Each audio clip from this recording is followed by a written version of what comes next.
The world is a less safe place today than it was the day Joe Biden took office.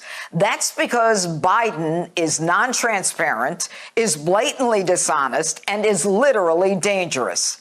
Biden prioritizes Afghans with no connection to the United States and no vetting over American citizens. In fact, 100 Afghan evacuees are being investigated for possible ties to terrorism. The world watches as Biden, according to reports, flies Afghan men with child brides, pedophilia or human trafficking, where I come from, into states like Wisconsin, over Christians and young female soccer players who are abandoned, stranded, and left as hostages. Joe Biden has literally given a terrorist organization their own nation. Not only that, we arm them to accomplish their mission. As he tries to sell us lie after lie, the American people are seeing right through it.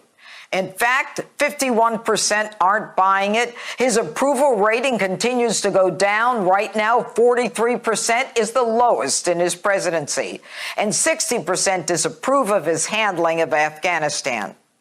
You see, Joe, we're smarter than you and your minions think we are.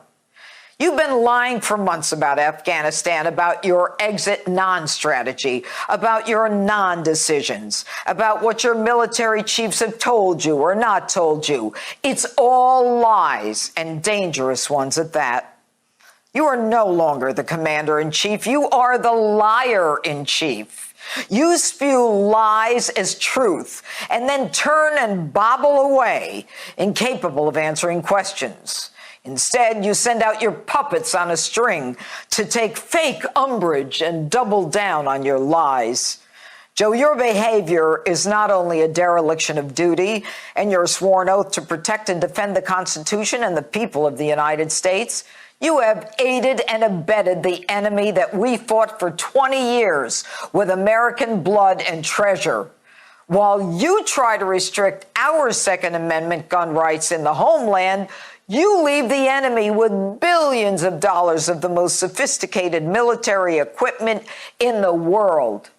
You vacated Bagram Air Base, a secure facility from which Americans and our allies could be evacuated, and instead allowed the Taliban to release their so-called enemies, ISIS-K, causing our military to be sitting ducks for an attack at the Kabul airport, and 13 service members to be ultimately returned home in caskets because you had the enemy controlling what little perimeter there was.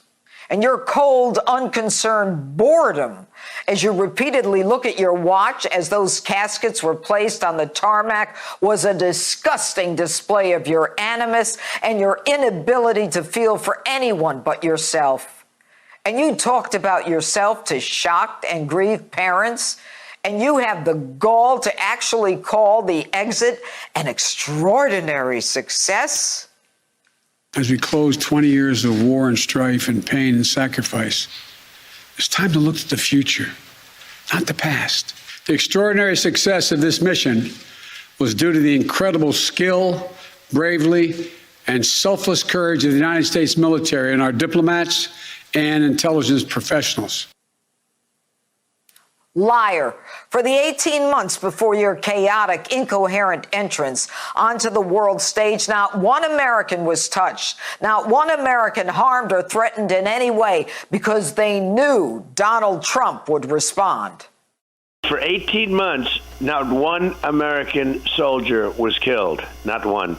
18 months. And that was because of the agreement. We had a very strong agreement. It was conditions-based. Now, there were many other parts of the agreement also. And if they violated them, you know that, we went in and bombed the hell out of them. Joe, you can't shine Donald Trump's shoes. He was and is a leader and showed us the meaning of peace through strength. You caused chaos through incompetence. You didn't have the spine, the brains, or the capacity to know what you were doing. Joe, I think it's time for you to go back to the basement where Jill can walk you around and tell you where you are and what to do. You botch everything. You should be ashamed of yourself. You're not only a liar, since this was the biggest disaster in American military history, you are a weak, feckless individual whose catastrophic betrayal of America and American families demand impeachment, resignation, and a court-martial. And here's another lie. Will not conduct a hasty rush to the exit. We'll do it responsibly, deliberately, and safely.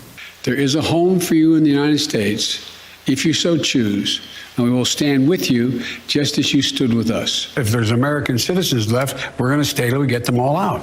Any American who wants to come home, we will get you home. Liar. How dare you put Americans in the hands of Taliban and ISIS? How dare you allow empty planes to fly back to America?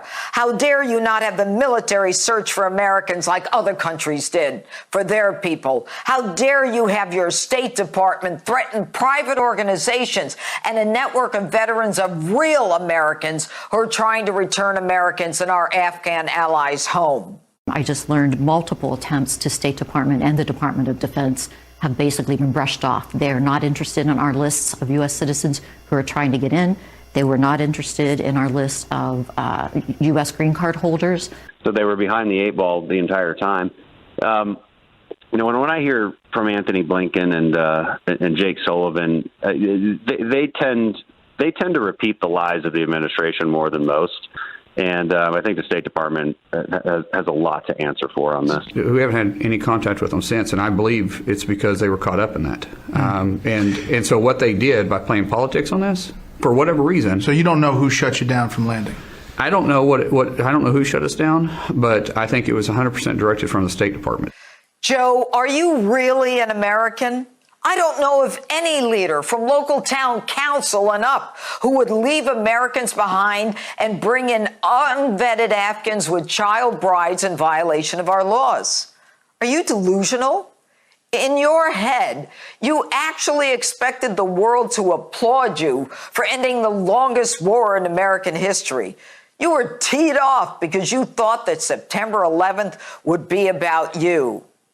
In part, Joe, you're right. Because going forward, any assault on any American in the homeland or around the world will be due to you and your ineptitude. And that's my open. Let me know what you think on my Facebook and Twitter, #Judge Jeanine. Hey, Sean Hannity here. Hey, click here to subscribe to Fox News YouTube page and catch our hottest interviews and most compelling analysis. You will not get it anywhere else.